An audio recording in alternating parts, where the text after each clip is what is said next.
नमस्कार प्यारे बच्चों, आज हमारी दिल्ली पुलिस की 28वीं क्लास है। मैथ का नया टॉपिक है परसेंटेज, प्रतिशत। देखो, प्रतिशत का मतलब होता है कोई चीज 100 में कितनी है, परसेंट का मतलब होता है 100 में वो चीज कितनी है। इसमें सबसे पहले तो ये इस तरह के क्वेश्चन आते हैं कि प्रश्नवाचक का 20% जमा 20 बराबर 500 का 10%। देखो, जहां प्रश्नवाचक होता है का के का मतलब गुणा होता है। जहां प्रश्नवाचक होता है उसको हम x से रिप्रेजेंट करते हैं। x का 20% 20/100 जमा 20 बराबर 500 का मतलब गुणा और परसेंट का मतलब 10/100। सबसे पहले 20 क्या करोगे कि सबसे पहले जमा घटा कैंसिल करते हैं। 10 पंजू 50। सबसे पहले जमा है तो उधर माइनस में भेज दो, माइनस है तो जमा कर दो, बराबर से उधर। ये प्लस 20 है, उधर जाएगा माइनस का हो जाएगा। 50 में 20 जाएंगे 30 बचेंगे। x का 20% उधर बच गया बराबर 30 और x निकालेंगे तो 30 और अपॉन जो एंडर है ये मल्टीप्लाई में जाएगा, और जो मल्टीप्लाई में कोई चीज होती है वो बराबर से उधर अपॉन में जाती है। 20 पंजू 100, ये आ जाएगा 150। नहीं काटा नहीं। तो इस तरह के क्वेश्चन को हम ऐसे सोल्व करेंगे। जहां प्रश्नवाचक वहां क्या करेंगे, x मान लेंगे।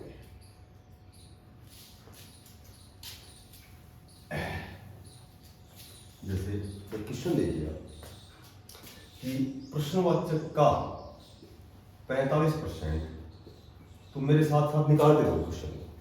जमा 90 का 30%, का मतलब गुणा होता है, का की का मतलब गुणा होता है। 90 का 30% और बराबर 210 का 30%। अब जैसे क्वेश्चन आ गया, प्रश्नवाचक को हम x से रिप्रेजेंट करेंगे। x का 45% जमा 90 का 30%, ठीक है, बराबर 210 का 30%। 2 0 से 2 0 कैंसिल, 21 तिया 63 और 2 0 से 2 9 तिया 27। 27 याद जमा का है, उधर जाएगा माइनस का हो जाएगा, और 27 घटाएंगे तो ये बच जाएगा 36। 5 में 36, ठीक है।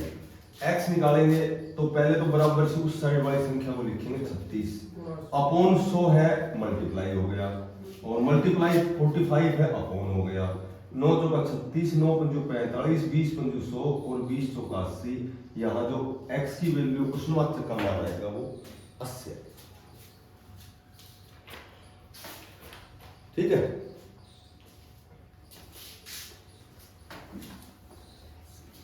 अब इस तरह क्वेश्चन आए, a की आय b की आय से 20% अधिक है,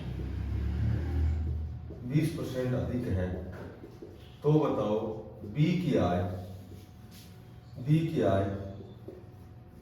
की आय से कितने परसेंट कम है, कितने प्रतिशत कम है। अब सुनो, सीधी सी बात है कि ध्यान रखनी है। ये क्वेश्चन आय पे भी आ सकता है, आयु पे भी आ सकता है, ये क्वेश्चन अंकों पर भी आ सकता है, ठीक है। तो शुरू में कोई चीज अधिक है, कितने परसेंट कमी है, शुरू में कम कितने परसेंट अधिक है। तो मोटी बात यही है कि कमी परसेंट हमेशा अधिक पे होती है, और जो वृद्धि परसेंट होती है वो हमेशा कम पे होती है। तो जब भी कमी परसेंट पूछे तुमसे, ये देखना है क्या पूछा गया है। कमी परसेंट में नीचे हमेशा जमा करना है, 100 + 8 करना है, और यदि वृद्धि परसेंट पूछा जाए तो नीचे हमेशा माइनस करना है, क्योंकि वृद्धि हमेशा कम पे होती है और कमी हमेशा अधिक पे होती है। आर यहाँ रिप्रेजेंट करता है 20% को। 20 कमी परसेंट पूछा है तो नीचे 100 + 20 यानी 120 और गुणा 100। तो ये हो गया 2 छकी 12, 50/3 यानी कि 16 सही 2/3%।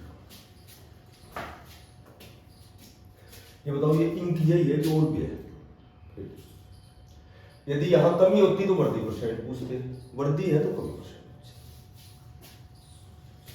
कमी परसेंट में नीचे प्लस आ आएगा, वर्दी पूछा जाए तो माइनस आएगा, क्योंकि वर्दी हमेशा कम पे होता है और कमी हमेशा वर्दी पे होता है।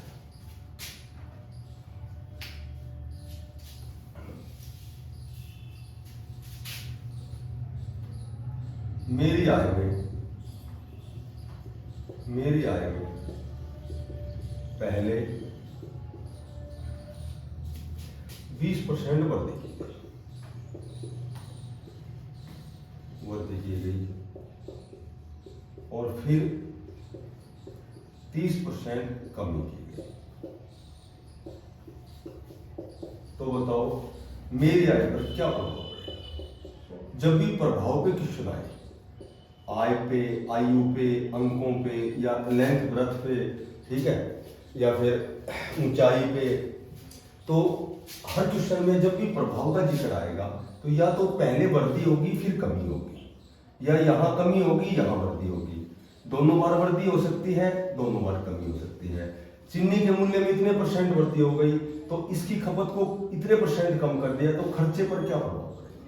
इस तरह के कोई भी क्वेश्चन में सिर्फ एक बात ध्यान रखनी है, वृद्धि जहां है वहां 100 में जोड़ना है और गुणा में सेकंड ब्रैकेट में कमी है 100 माइनस आर करना है।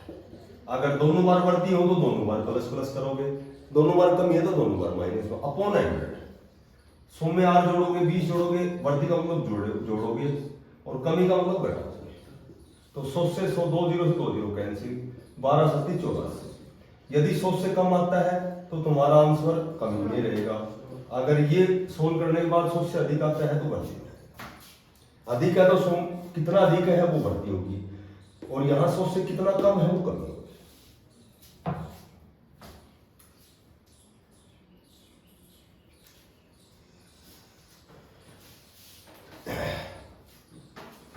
ठीक है,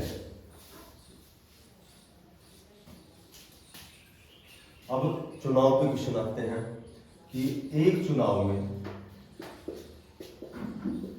एक उम्मीदवार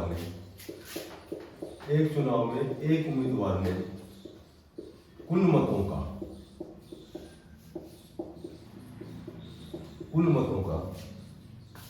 56% प्राप्त किया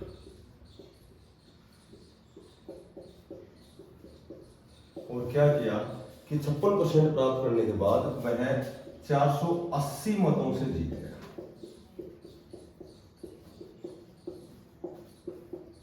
तो बताओ कुल मत कितने थे?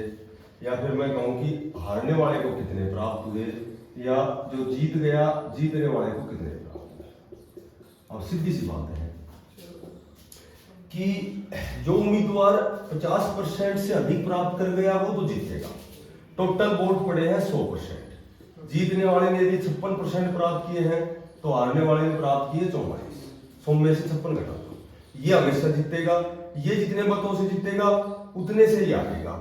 तो जब भी कुल मत तुमसे पूछा जाए तो बगैर समय खराब करे कितने हार जीत का अंतर क्या है और दोनों के % का अंतर क्या है और गुणा 100।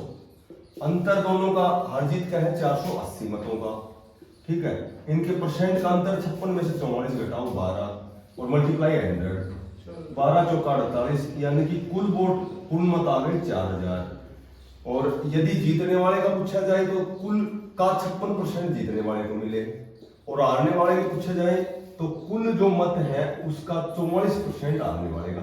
या फिर एक निकाल लोगे तो दूसरा कैसे निकलेगा, टोटल में से उसका मत घटा दो।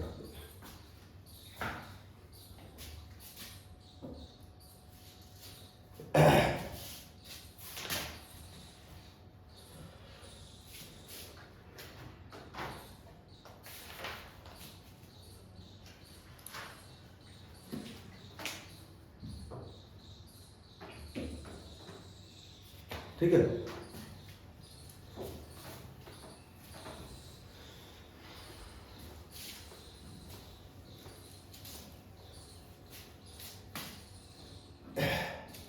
कोई विद्यार्थी है, एक विद्यार्थी ने कुल अंकों का 32% प्राप्त किया, कुल अंकों का 32% प्राप्त किया, और क्या किया कि वह 10 अंकों से फेल हो गया, वह विद्यार्थी 10 अंकों से फेल हो गया, 10 अंकों से फेल हो गया। दूसरे ने 42%, तो दूसरा विद्यार्थी था उसने 42% अंक प्राप्त किए,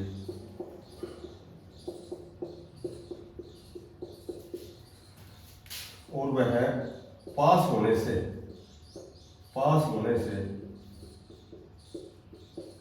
10 अंक अधिक प्राप्त कर गया।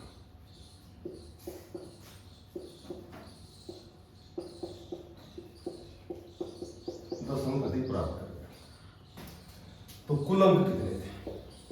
तो कुल अंक का मतलब यह है कि कुल x मान लीजिए एक ने x का 32% प्राप्त किए और दूसरे ने 42% प्राप्त किए।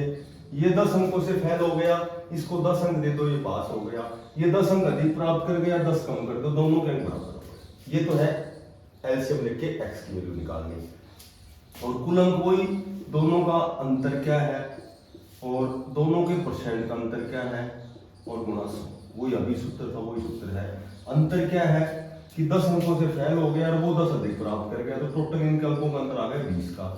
परसेंट अंतर, इसने 42% प्राप्त किया, इसने 32, 42 में 32 घटाओ 10 और गुणा 100। तो मोटी बात यह है कि कुल अंकों की संख्या है 200। 10 और 10 20 का ये सूत्र है। या फिर इसको दोनों साइड में एलसीएम लेके लघुत्तम कैंसिल हो जाएगा, x एक साइड में, संख्या एक साइड में, कुल अंक आ जाएगा। पास होने के लिए न्यूनतम अंक कितने चाहिए? तो या तो x की वैल्यू यहां पुट कर दो, ये दोनों बराबर है, या ये कर दो, दोनों बराबर है। ठीक है।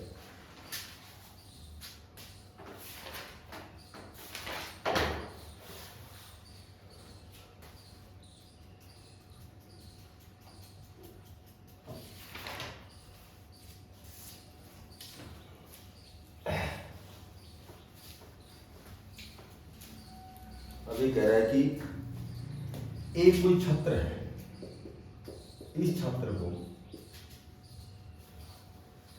परीक्षा में उत्तीर्ण होने के लिए, परीक्षा में उत्तीर्ण होने के लिए, परीक्षा में उत्तीर्ण होने के लिए 40% अंक लेने हैं।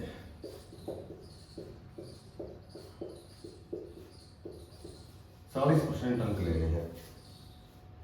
इसने 178 अंक प्राप्त किए, इसने 178 अंक प्राप्त किए और 22 अंकों से फेल हो गया, 22 अंकों से अनुत्तीर्ण हो गया। तो बताओ कुल पूर्णांक कितने हैं, कुल अंक कितने हैं? तो सीधी सी बात है, कोई छात्र है, उत्तीर्ण होता है पास होना, अनुत्तीर्ण होता है फेल होना। उत्तीर्ण पास होने के लिए 40% अंक लेने हैं, लेकिन उसने क्या कर दिया कि 178 अंक प्राप्त किए और 22 अंकों से फेल हो गया। यदि 178 तो उसे प्राप्त हो गए, 22 अंक और हो जाते तो वो पास हो जाता, 200 अंक आते पास हो जाता। ठीक है, पर पास होने के लिए कितने परसेंट चाहिए? 40%। तो कुल का 40% मिलते वो पास हो जाएगा, और ये बराबर है 200। x निकालोगे तो 100 का आ जाएगा ऊपर और 40 आएंगे नीचे, और 4 पंजू 20, यानी कि 500 कुल अंक है, और पास होने के लिए 200। तो इस तरह क्वेश्चन ऐसे।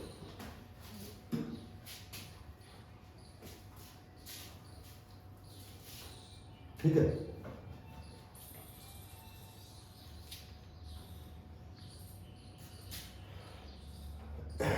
बेटा दो सुनो, मैं कहूंगी कोई टोकरी है, इस टोकरी में 40% जो आम है ये खराब है। इस टोकरी में 40% आम खराब है और जो सही आम है, सही आमों की जो संख्या है वो 300 है, संख्या 300 है। तो अब पूछा जाएगा इस टोकरी में कुल कितने आम है, इस टोकरी में कुल कितने आम है। सीधी सी बात है कि हर चीज 100% की होती है। खराब आम है 40%, तो सही आम कितने हैं इसमें 60%। यहाँ सही आमों की संख्या दी जाएगी या खराब आमों की संख्या। तो कुल आम हमने x मान लिए। ये जो 300 संख्या है ये सही आमों की है, गलत की, सही की। तो सही की है तो परसेंट भी सही वाला लेना है, क्योंकि 40% तो खराब वाले हैं। तो जो संख्या दी गई है हम उसको बराबर करने के लिए 300 आम सही है, तो कुल का मतलब गुणा, कुल का 60% जो आम है ये बराबर टोकरी में 300 दे रखे हैं। तो x गुणा 60/100 और बराबर 300, और x निकालोगे तो बराबर 300 और 100 कहाँ जाएंगे ऊपर और नीचे आएगा 60, यानी कि कुल जो टोटल आम है ये 500। ये 60% क्यों लिया है कि सही आमों की संख्या है तो सही का प्रतिशत 60 है। गलत आमों की संख्या होती तो x का 40% खराब। जो संख्या दे रखी है ना परसेंटेज उसी का लेना है।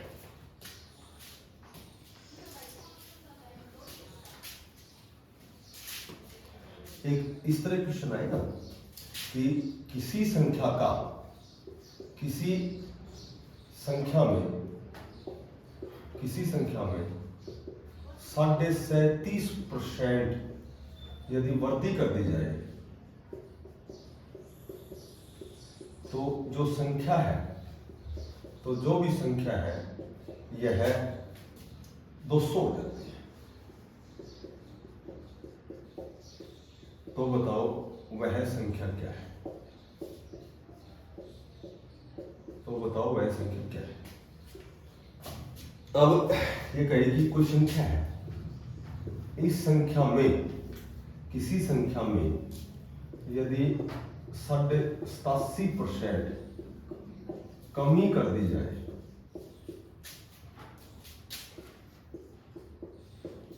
तो इसका जो मान है, इस संख्या का मान 200 हो जाता है। तो वह संख्या क्या है, तो बताओ वह संख्या क्या है। अब सुनो, मान लो मैं कहूं कि तुम्हारे पास 120 रुपए है और 120 रुपए में मैं कहूं कि 20% वृद्धि करो। 20% वृद्धि करोगे तो कितने रुपए हो जाएंगे। अब टोटल रुपए 120 में 20% वृद्धि करनी है, यानी कि 20% वृद्धि करनी है तो इसका 20% निकालेंगे तो 24। 120 में 24 की वृद्धि हो गई 20% करने से, तो टोटल वह संख्या क्या होगी 144। तो इस तरह ये थोड़ा सा लॉन्ग टर्म में, और इसका जो नॉर्मल मेथड होता है कि किसी संख्या में भी यदि वृद्धि करनी पड़े, 20% वृद्धि करनी पड़े तो 100 में सीधा 20 जोड़ दो 120। तो इसमें दो वो ना बढ़ के एक ही बन जाएगा 120। तो जब भी वृद्धि करनी पड़े तो 100 में जोड़ के कर दो। और मैं कहूं कि 120 में 20% कमी करके बताओ, तो इसमें 20% कमी का मतलब सीधा 20 80, तो वो संख्या होगी 96, 12।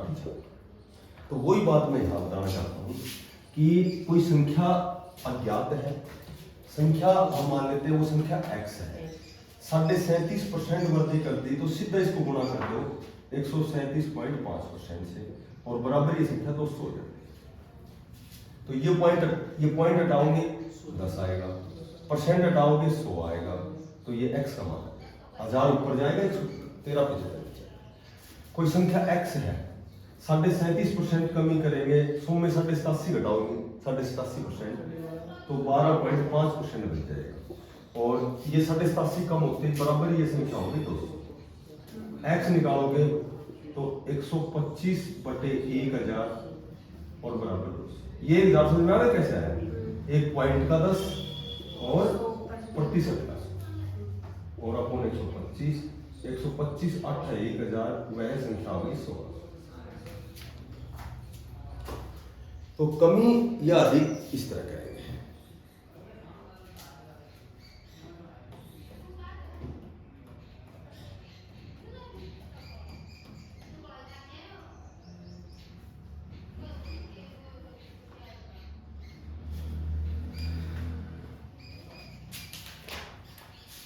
ठीक है, बस एक आपको शुरू होगा।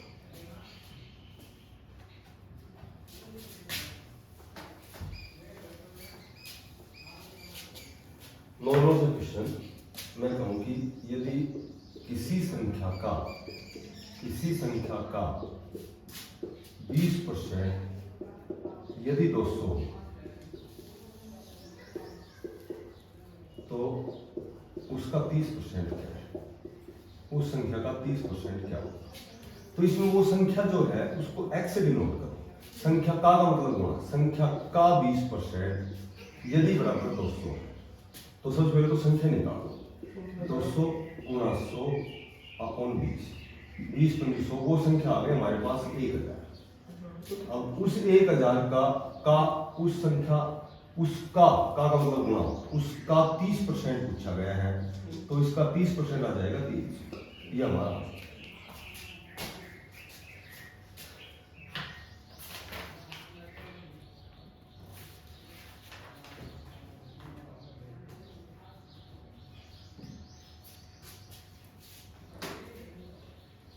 ठीक है। एक नॉर्मल सा क्वेश्चन है डिग्री लेवल का ही, कि इसमें पूछा गया है कि पी क्यू आर से 3 आदमी पी क्यू आर है, इनके जो वेतन है, इनके वेतनों का जो अनुपात दे रखे हैं वो दे रखे हमें 3:4:5 के अनुपात में दे रखे हैं। तो ये कह रहा है कि उनमें क्रम से इसमें तो 10% वृद्धि कर दी और दूसरे में 15% वृद्धि कर दी और इसमें कर दी 20% वृद्धि। तो जब इनमें वृद्धि की गई है तो बताओ इसके जो इन तीनों के जो नए वेतन बढ़ेंगे, इन तीनों के नए वेतनों का अनुपात क्या होगा। देखो, इसका वेतन हम मान लेते 3x है, इसका वेतन मान लेते 4x है, इसका वेतन मान ले 5x है। तो जब 3x में तो वृद्धि करोगे 10%, मैंने बताया था जब भी वृद्धि करनी है तो इसी 10 में जोड़ दो इसको, तो इसका भी ये वेतन बन जाएगा। इसका वेतन बन जाएगा 4x वेतन है, 15% वृद्धि का मतलब इसका ये वेतन बन जाएगा। और 20 इसकी है, इसका वेतन है 5x, 20% वृद्धि करोगे तो इसका ये वेतन बन जाएगा। और सीधी सी बात है, जब अनुपात होता है ना और एलसीएम एक जैसा होता है तो वो एलसीएम तो कैंसिल हो जाता है। तो ये तो आ गया 333x अनुपात 115 चौका 460x और 12 पंजू ये 600 x कैंसिल हो गया। ठीक है, ये देखो कटेगा क्या,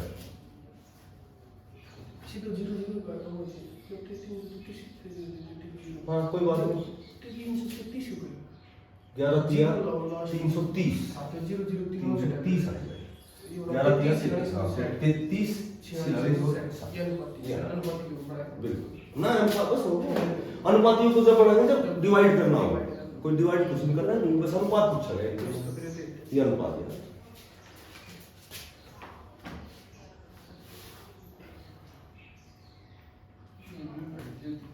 एक लास्ट क्वेश्चन, अगर वही पढ़ लियो दिक्कत है, एक लास्ट क्वेश्चन बस, तो ये बेसिक क्लास कंप्लीट हो जाएगी। फिर जो 1-2 क्लास बढ़ेंगे वो बढ़िया क्लास बढ़ेगी। मैं कहूँ कि 192 का ये क्वेश्चन तुम्हें मात्र 5 सेकंड में निकालना है। 12.5% का 12.5% बराबर प्रश्नवाचक का 50%, प्रश्नवाचक का 50%।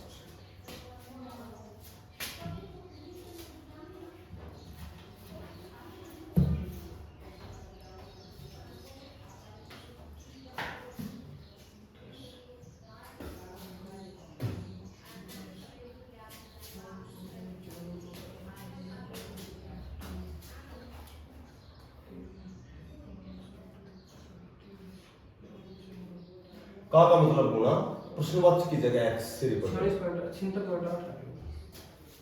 192 का 12.5, ठीक है, बराबर x का 50/100।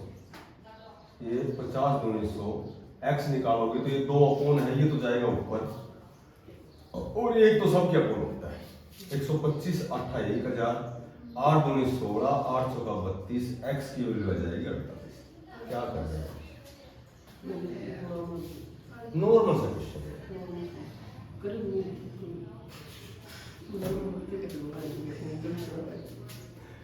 रीजनिंग का क्वेश्चन कर देते हैं कितना आसान से, 1 2 सेकंड